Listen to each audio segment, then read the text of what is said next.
नमस्कार मित्रों। महाभारत आदि पर्व के तीसरे अध्याय की दूसरी कड़ी में आप सभी का स्वागत है। पिछली कड़ी में उपमन्यु के अंधा हो जाने से उपाध्याय ने उसको अश्विनी कुमारों की स्तुति करने की आज्ञा दी। इसके बाद का प्रसंग अब पढ़ते हैं। हे अश्विनी कुमारों, आप दोनों सृष्टि से पहले विद्यमान थे। आप ही पूर्वज हैं। आप ही चित्रभानु हैं।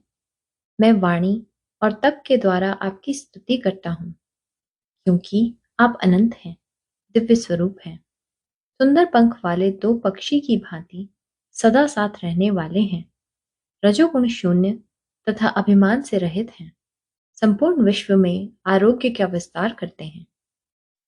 सुनहरे पंख वाले दो सुंदर विहंगमों की भांति आप दोनों बंधु बड़े सुंदर हैं, पारलौकिक उन्नति के साधनों से संपन्न हैं। ना सत्य तथा दल, ये दोनों आपके नाम हैं।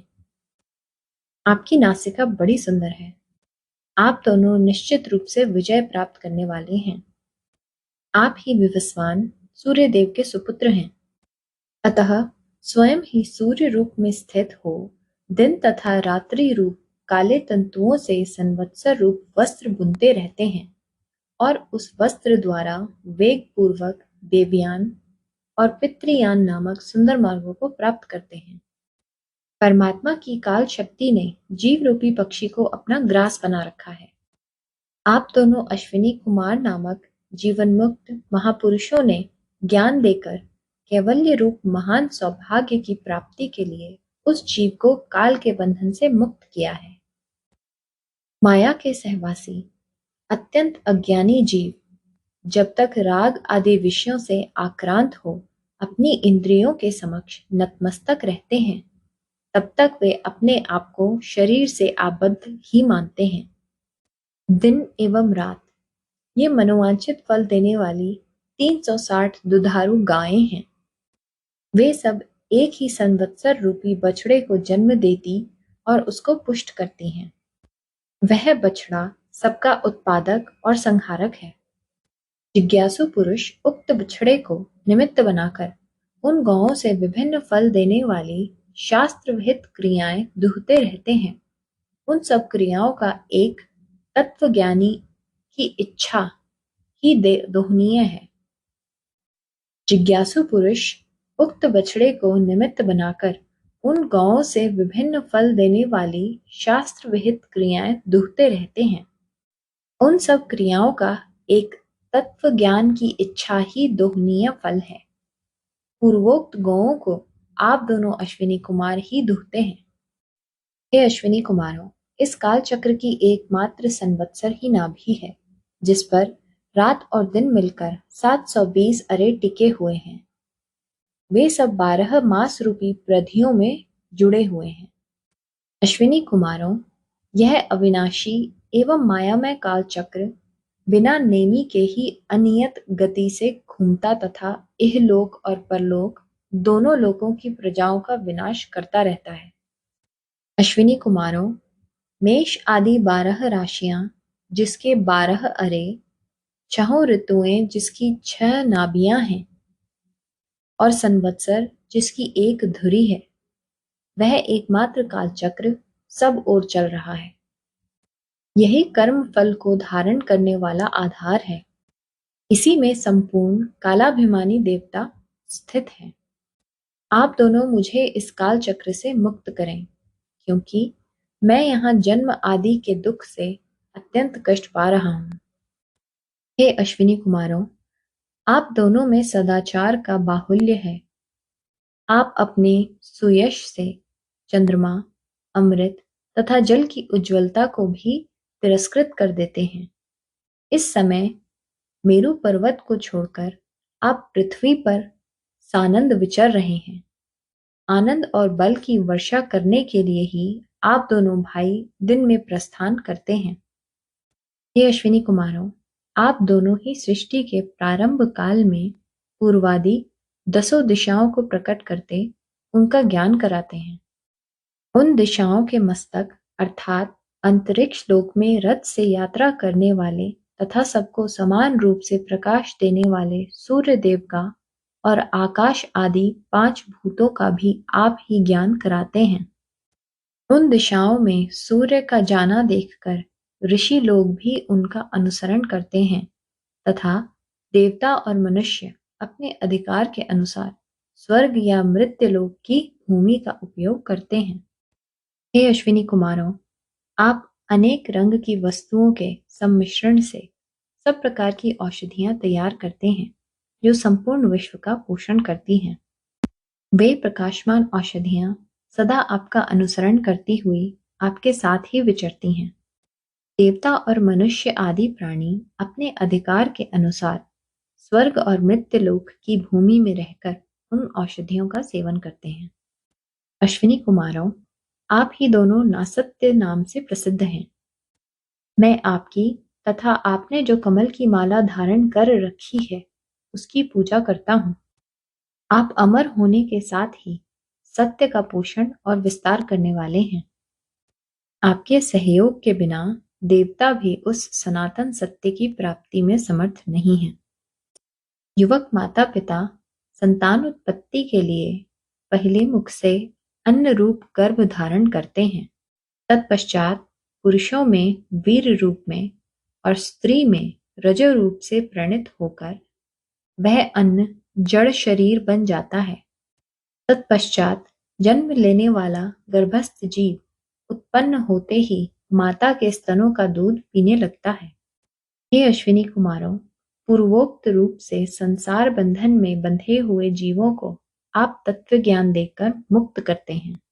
मेरे जीवन निर्वाह के लिए मेरी नेत्रेंद्रिय को भी रोग से मुक्त करें। अश्विनी कुमारों, मैं आपके गुणों का बखान करके आप दोनों की स्तुति नहीं कर सकता। इस समय नेत्रहीन हो गया हूँ। रास्ता पहचानने में भी भूल हो जाती है, इसलिए इस दुर्गम कूप में गिर पड़ा हूँ। आप दोनों शरणागत वत्सल देवता हैं, अतः मैं आपकी शरण लेता हूँ। इस प्रकार उपमन्यु के स्तवन करने पर दोनों अश्विनी कुमार वहां आए और उससे बोले, उपमन्यु, हम तुम्हारे ऊपर बहुत प्रसन्न हैं। यह तुम्हारे खाने के लिए पुआ है, इसे खा लो। उनके ऐसा कहने पर उपमन्यु बोला, भगवान, आपने ठीक कहा है, तथापि मैं गुरुजी को निवेदन किए बिना इस पुए को अपने उपयोग में नहीं ला सकता। तब दोनों अश्विनी कुमार बोले, वत्स, पहले तुम्हारे उपाध्याय ने भी हमारी इसी प्रकार स्तुति की थी। उस समय हमने उन्हें जो पुआ दिया था उसे उन्होंने अपने गुरुजी को निवेदन किए बिना ही काम में ले लिया था। तुम्हारे उपाध्याय ने जैसा किया है वैसा ही तुम भी करो। उनके ऐसा कहने पर उपमन्यु ने उत्तर दिया, इसके लिए तो आप दोनों अश्विनी कुमारों की मैं बड़ी अनुनय विनय करता हूँ। गुरुजी के निवेदन किए बिना मैं इस पुए को नहीं खा सकता। तब अश्विनी कुमार उससे बोले, तुम्हारी इस गुरु भक्ति से हम बड़े प्रसन्न हैं। तुम्हारे उपाध्याय के दांत काले लोहे के समान हैं। तुम्हारे दांत सुवर्णमय हो जाएंगे। तुम्हारी आंखें भी ठीक हो जाएंगी और तुम कल्याण के भागी भी होगे। अश्विनी कुमारों के ऐसा कहने पर उपमन्यु को आंखें मिल गईं और उसने उपाध्याय के समीप आकर उन्हें प्रणाम किया तथा सब बातें गुरुजी से कह सुनाई। उपाध्याय उसके ऊपर बड़े प्रसन्न हुए और उससे बोले, जैसा अश्विनी कुमारों ने कहा है उसी प्रकार तुम कल्याण के भागी होगे। तुम्हारी बुद्धि में संपूर्ण वेद और सभी धर्मशास्त्र स्वतः स्फुरित हो जाएंगे। इस प्रकार यह उपमन्यु की परीक्षा बताई गई। उन्हीं आयोध धौम्य के तीसरे शिष्य थे वेद। उन्हें उपाध्याय ने आज्ञा दी, वत्स वेद, तुम कुछ काल तक यहाँ मेरे घर में निवास करो। सदा शुश्रूषा में लगे रहना, इससे तुम्हारा कल्याण होगा। वेद बहुत अच्छा कहकर गुरु के घर में रहने लगे। उन्होंने दीर्घ काल तक गुरु की सेवा की। गुरुजी उन्हें बैल की तरह सदा भारी बोझ ढोने में लगाए रखते थे और वेद सर्दी गर्मी तथा भूख प्यास का कष्ट सहन करते हुए सभी अवस्थाओं में गुरु के अनुकूल ही रहते थे। इस प्रकार जब बहुत समय बीत गया तब गुरुजी उन पर पूर्णतः संतुष्ट हुए। गुरु के संतोष से वेद ने श्रेय तथा सर्वज्ञता प्राप्त कर ली। इस प्रकार यह वेद की परीक्षा का वृत्तांत कहा गया है। तदंतर उपाध्याय की आज्ञा होने पर वेद समावर्तन संसार के पश्चात स्नातक होकर गुरु गृह से लौटे।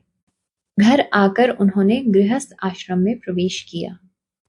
अपने घर में निवास करते समय आचार्य वेद के पास 3 शिष्य रहते थे, किंतु वे काम करो अथवा गुरु सेवा में लगे रहो इत्यादि रूप से किसी प्रकार का आदेश अपने शिष्यों को नहीं देते थे, क्योंकि गुरु के घर में रहने पर छात्रों को जो कष्ट सहन करना पड़ता है उससे वे परिचित थे।